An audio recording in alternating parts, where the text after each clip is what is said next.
Climate action should cross-cut across all spheres of influence. It cannot happen in isolation.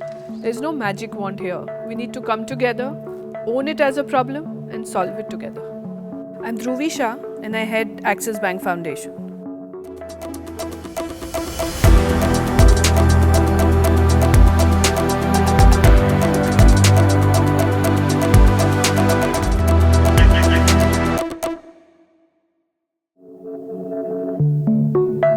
So Axis Bank Foundation was established by Axis Bank in the year 2006.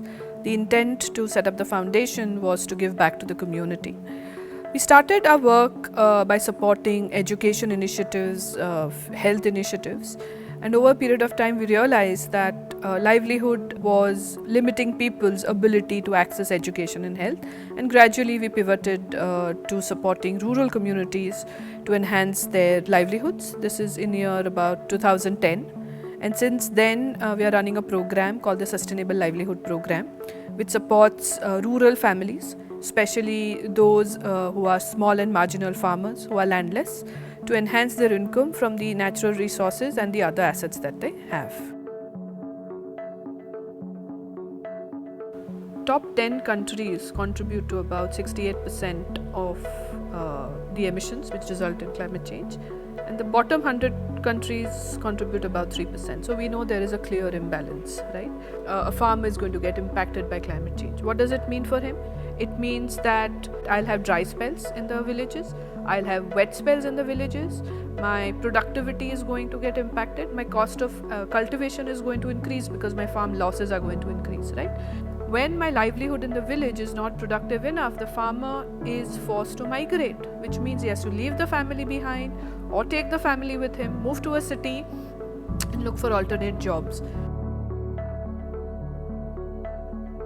First and foremost, the level of data information is very, very scattered.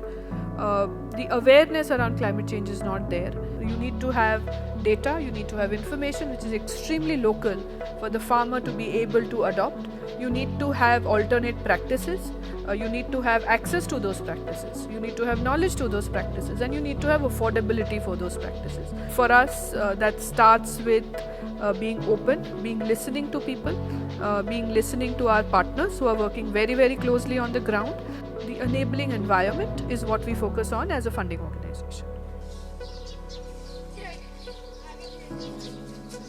If one season fails in a crop, there are alternatives available. Let's say there is a livestock, there is a vegetable farming that is available for the farmer, so that his cash requirement and his food security is met throughout the year. So the other aspects that are also important to ensure higher sustainability comes with better natural resource management, better access to water, more crop per drop. How does the community come together to utilize the resources that they have in an equitable manner? Another important set of aspect is also our NGO partners who implement the program on the ground. Their own capacity and capability is extremely crucial when we try and create these alternate opportunities for the community. Is the right time when all the stakeholders can be on a table negotiating for better outcomes for the community, whose own say in this matter is extremely low. So how do we increase their own power to negotiate better life and livelihoods for themselves? I think it starts with that, and when you keep the community at the center, I think everything starts falling into place.